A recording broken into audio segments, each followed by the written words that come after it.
শুভ সন্ধ্যা সকলকে। নমস্কার, কলঙ্কা, আদাব। রাত পোহালেই তো স্বাধীনতা দিবস। এই ঐতিহাসিক দিনের প্রাকলগ্নে আমার প্রিয় যুব বন্ধুদের জানাই, যারা আমাকে আজকে ফেসবুক লাইভে ফলো করছো, তোমাদের সকলকে জানাই আগাম আন্তরিক স্বাধীনতা দিবসের অনেক অনেক প্রাণভরা ভালোবাসা, শুভেচ্ছা। অ্যাকচুয়ালি আজকে আমার ফেসবুকে আসার মূলত কারণ হচ্ছে, আমি দীর্ঘদিন ধরে আমার দরজা তো আপনারা জানেন 24x7 খোলা থাকে। অনেক বেকাররা আমার সঙ্গে এসে মিট করেন, তাদের অব্যক্ত যন্ত্রণাকে আমার সামনে এসে ব্যক্ত করেন।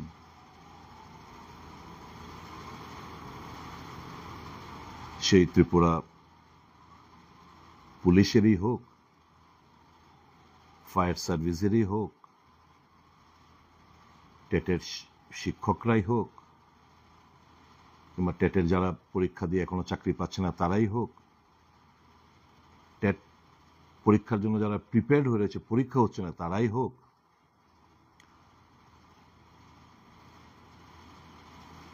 জিআরবিটির বন্ধুরাই হোক, এসটিজিটির বন্ধুরাই হোক,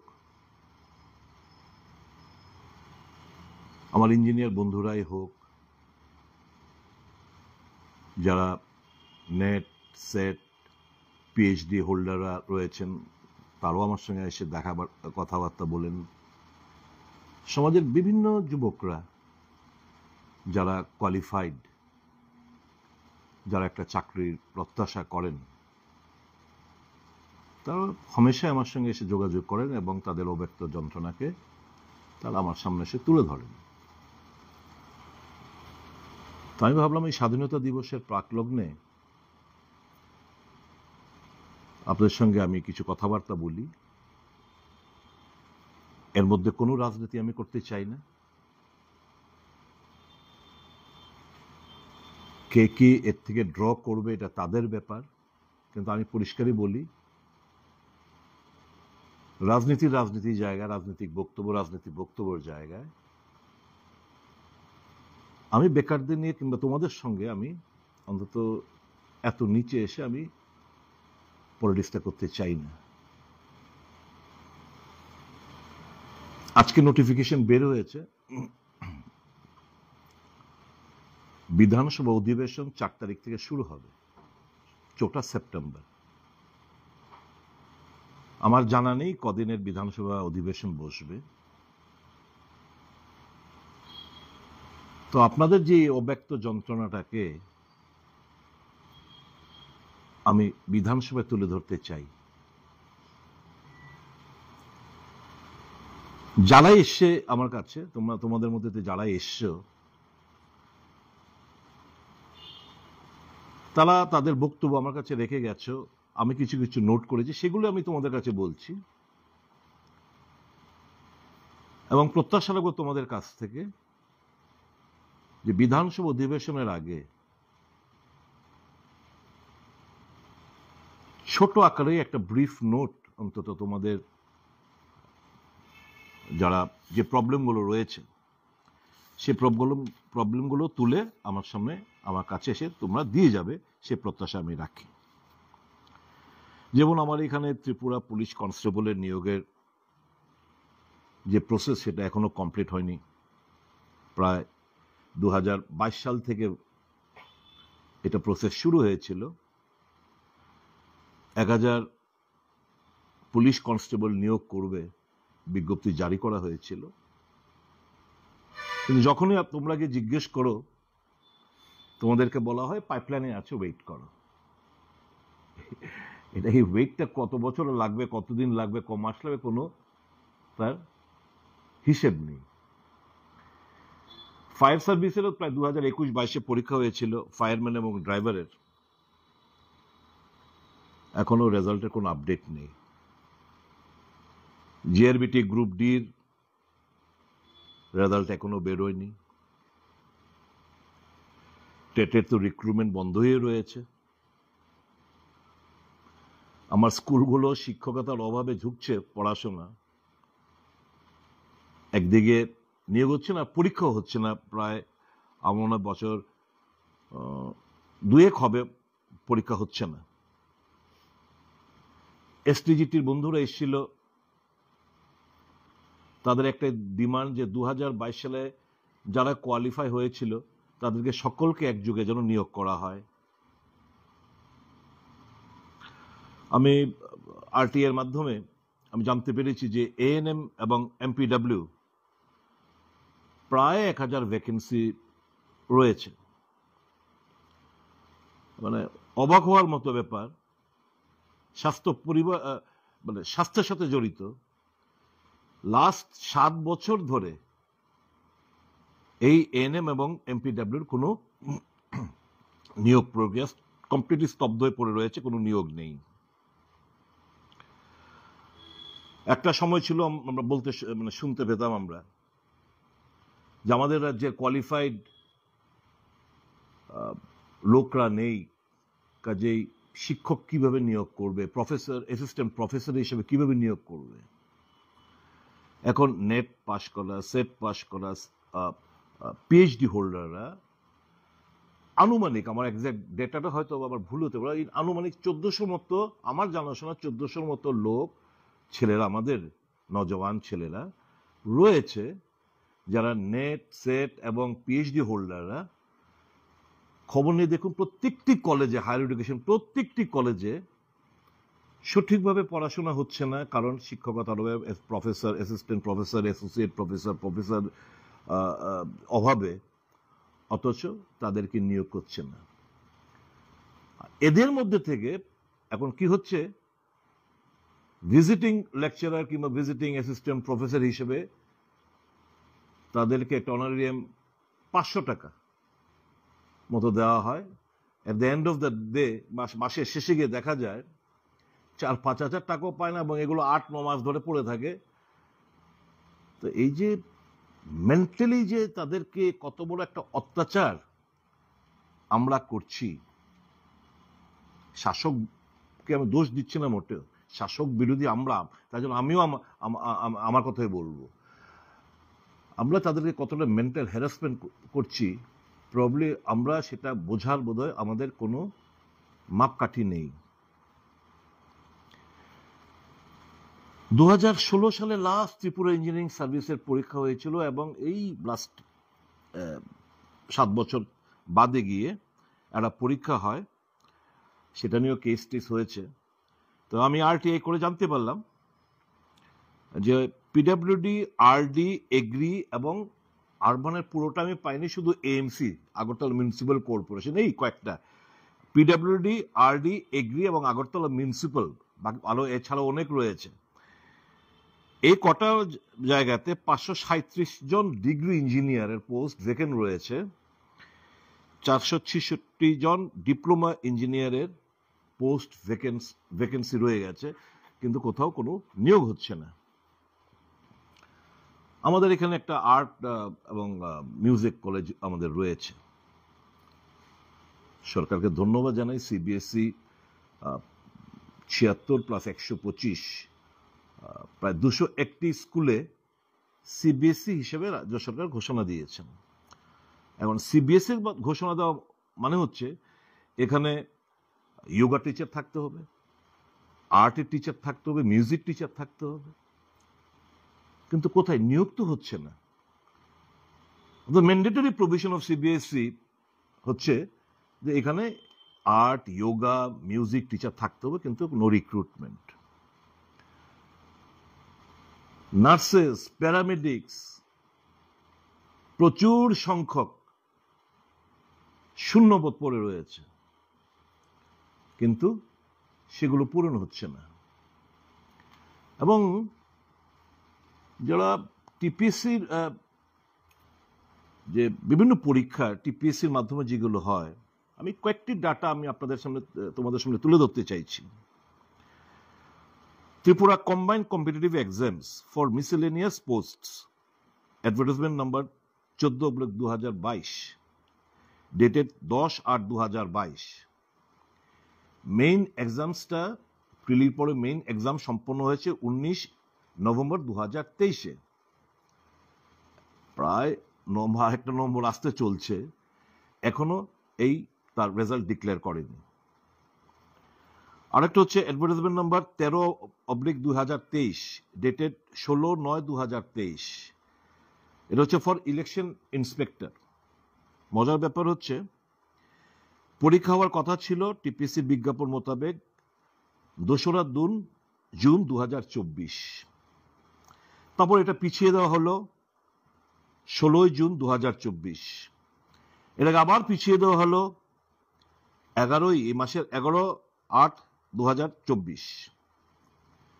এখন জুলাই মাসের 23 তারিখ দিয়ে বলছে 11 তারিখ, যেটা অগাস্ট মাসে হওয়ার কথা, সেটা হবে না আনটিল ফার্দার অর্ডারস, তারিখও উল্লেখ করেনি।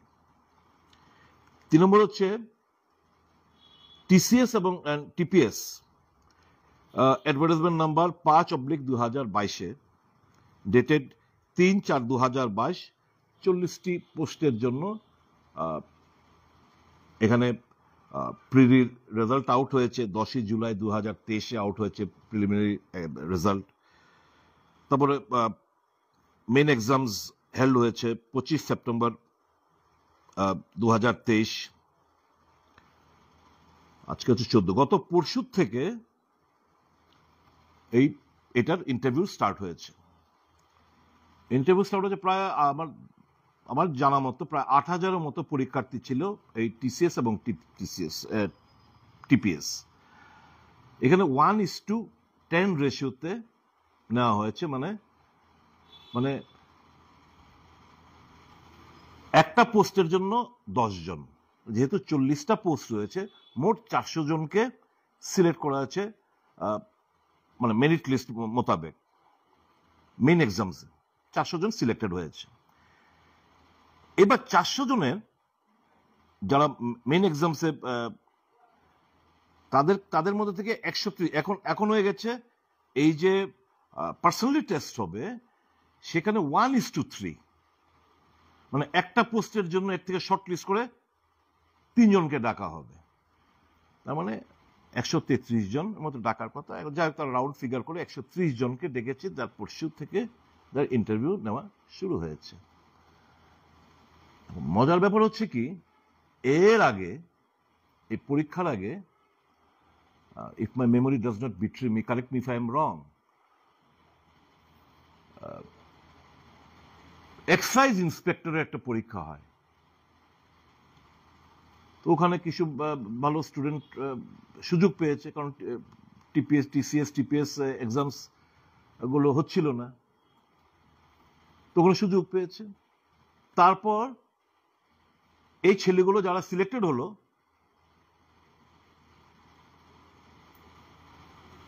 তারা বোধ হয় আরেকটা ভালো পোস্টে, খুব সম্ভবত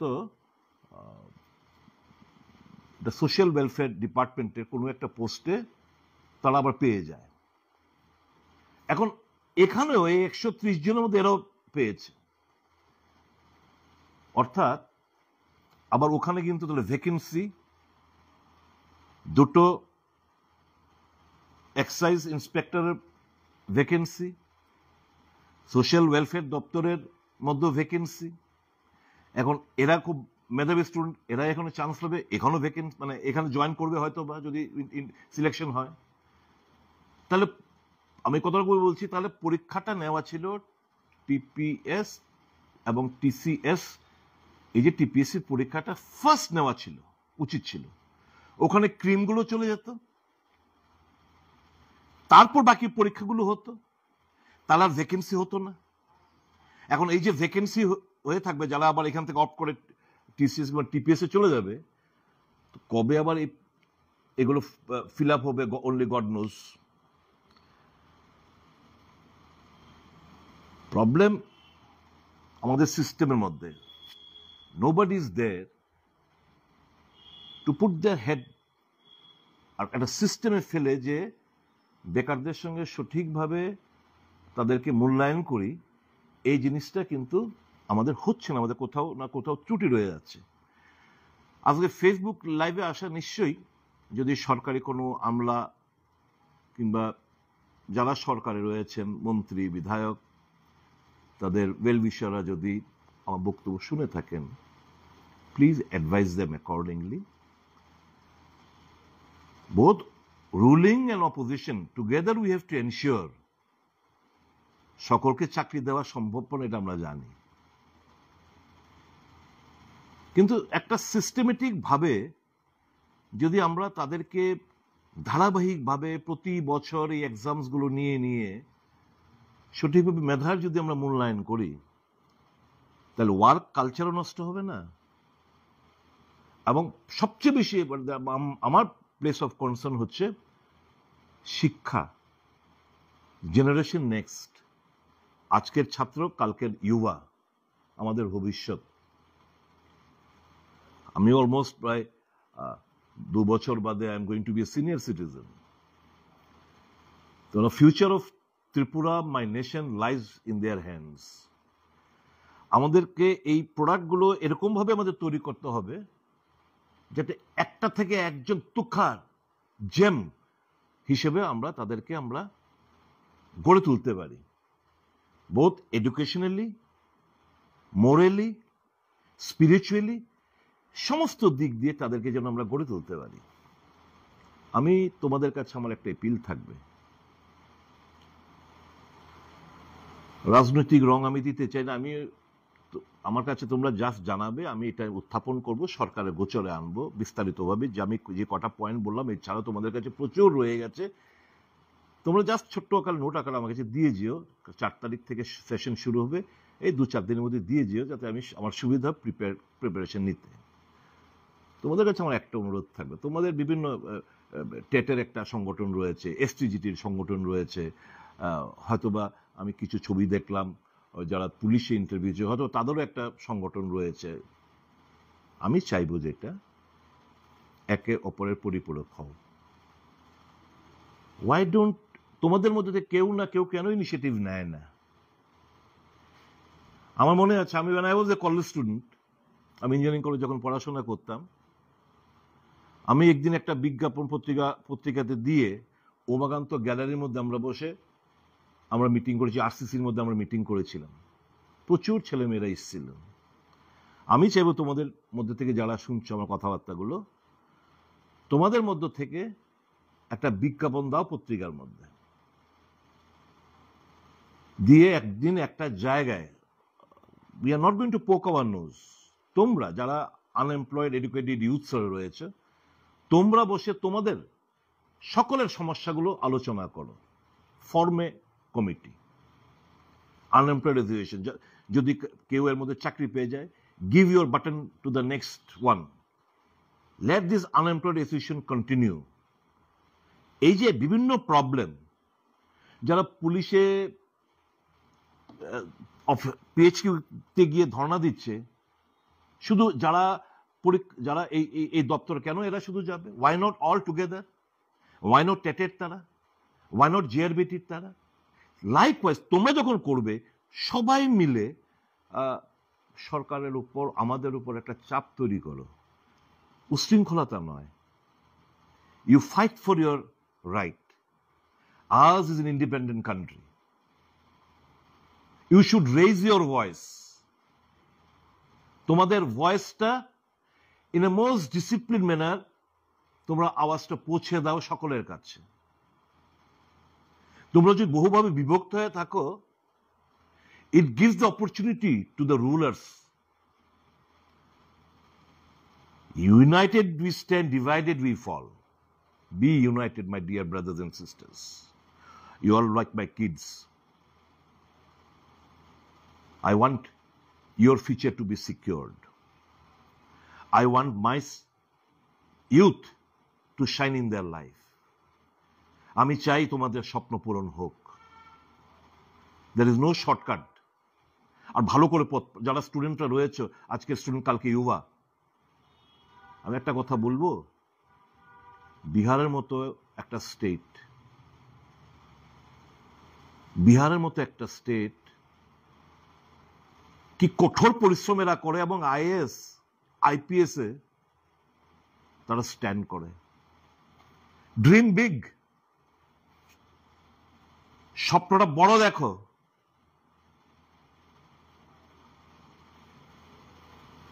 Why my state people, why my state guys, youths of my state, কেন ভুড়ি ভুড়ি আইএস বেরোবে না, কেন ভুড়ি ভুড়ি আমার আইপিএস বেরোবে না? আজকে তোমরা যদি আইপিএস এবং আইএস হও, এখানে যারা আইএস রয়েছে এক দুজন বাদ দিলে বাকিরা সব বহিরাজ্যে।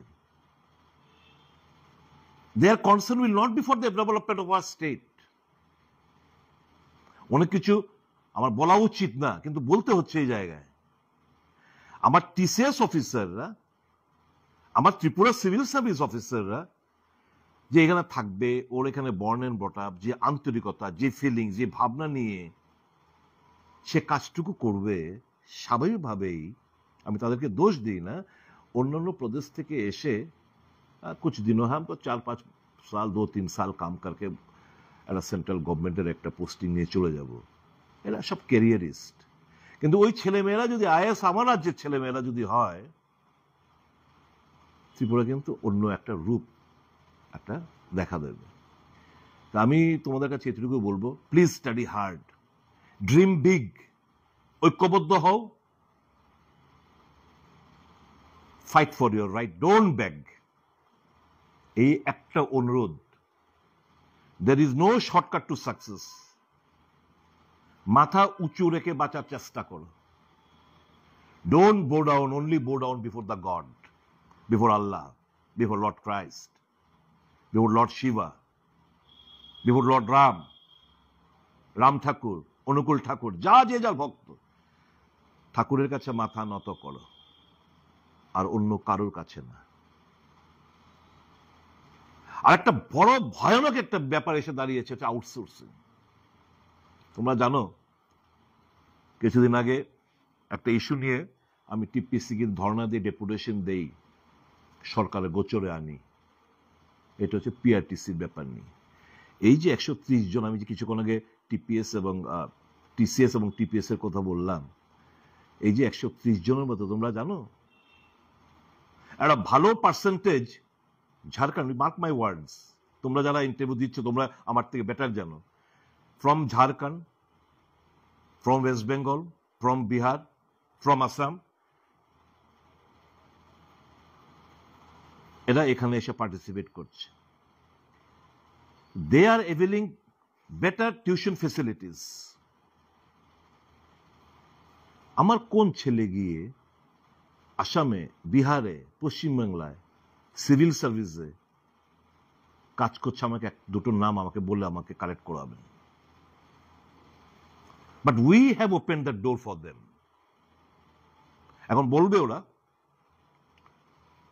এরা যে ওই এই নোটিফিকেশনের যে পিআরটিসি নোটিফিকেশন, আগেই তো এটা নোটিফিকেশন ছিল, আরে you still have the scope, প্রবেশ রাখো যে বাংলা ককবরক ভাষায় লিখতে হবে, বলতে হবে, রেশন কার্ড থাকতে হবে, তাহলে কাট ডাউন করে দাও।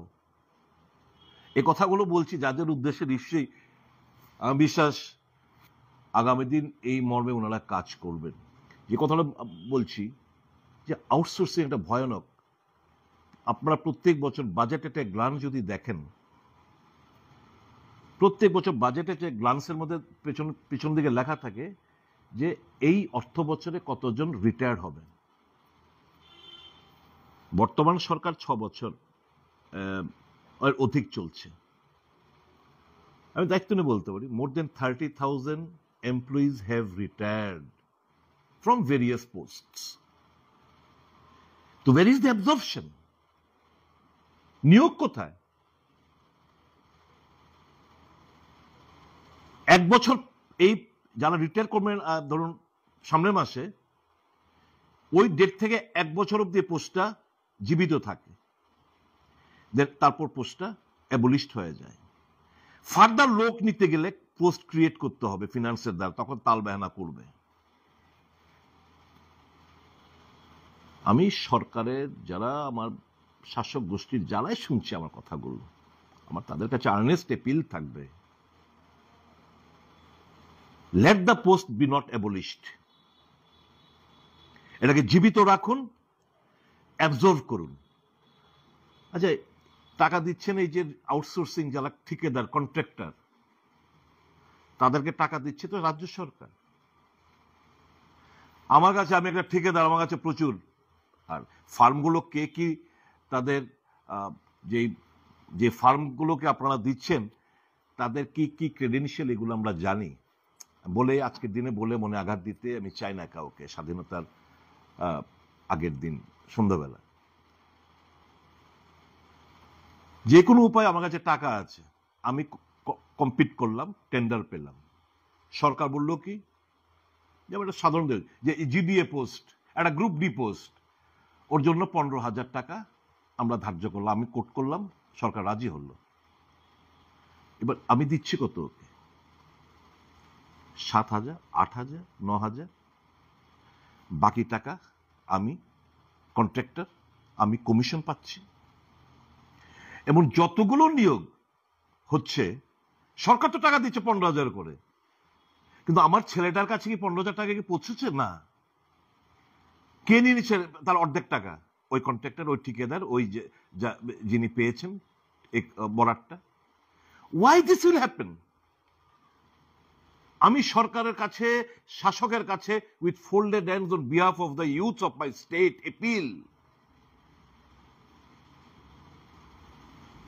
এর থেকে সরে আসুন, এই প্রক্রিয়া বাতিল করুন। সরাসরি এই 15, 16, 17,000 যেটাই আপনারা ঠিকাদারকে দিচ্ছেন, সরাসরি আমাদের রাজ্যের যারা ছেলেমেয়েরা যারা চাকরি পাচ্ছে, চাকরি করছে, এদের আন্ডারে আপনারা সরাসরি টাকাটা এদের কাছে দিন। This should stop. My appeal to you. আমি যে কথাটা বললাম এর আগে, যে আপনারা সবাই মিলে আপনারা বসুন, রাজ্যে একটা বেকার অ্যাসোসিয়েশন, আনএমপ্লয়েড অ্যাসোসিয়েশন একটা তৈরি করুন সমস্ত স্পিয়ারের লোক দিয়ে। তারপর একে অপরের জন্য ঝাঁপান, আওয়াজটা আরো বেশি মাত্রায় তুলুন, যাতে আমরা যারা চেয়ারে আছি আমাদের জন্য সিরিয়াসলি আপনাদেরকে নিয়ে ভাবতে হয়। খুব কষ্টের মধ্যে আছেন আমি জানি। আমার কাছে অনেক ছেলেরা এসে, আমি কিছুদিন আগে, এই 2-3 দিন আগে একজন গার্ডিয়ান এসছে, তার ছেলে 39 বছর প্লাস, সে ডেন্টিস্ট, বিডিএস পাস করা। বাবা নাকি বলছে ছেলে, বাবা পেনশন হোল্ডার, পেনশন বেশি পায় না, 17-18 হাজার টাকা পায়। বাবা বলছে, বাবা তুই এটা বিয়ে করে নে। ছেলে বলছে, আমি বিয়ে করবো করতে, আমি তো চাকরি নেই, চাকরি না হতে বিয়ে করবো না। এরকম শুধু ওর বেলার, আমি একটা এক্সাম্পল দিয়ে বলছি, এরকম সকলের অবস্থা একই। আর মানসিক চাপ পরিবারের কাছে, মা বাবার কাছে, মা বাবা কিরে বাড়ি ফেরার পর কিছু আসেনি রে বাবা খবর, চাকরি বাকরি কবে হইব? কেউ আছে এরকম বলে, কেউ আছে এক ভাই রোজগার করে, হয়তো বা বিয়ে শাদী করেছে, বৌদি হয়তো বা খোটা দেয়, হ্যাঁ বসে বসে ভাত খাস লজ্জা করে না, এরকম অনেকে শুনতো এই কথাবার্তাগুলো। আমরা বুঝি। এই বেদনা থেকেই, এই বিবেকের কারণে আপনাদের সঙ্গে আজকে আমি লাইভে এসেছি। Fight for your right. আবার বলছি, নাম্বার 1, দারুণভাবে আরো বেশি মাত্রা পড়াশোনা করো।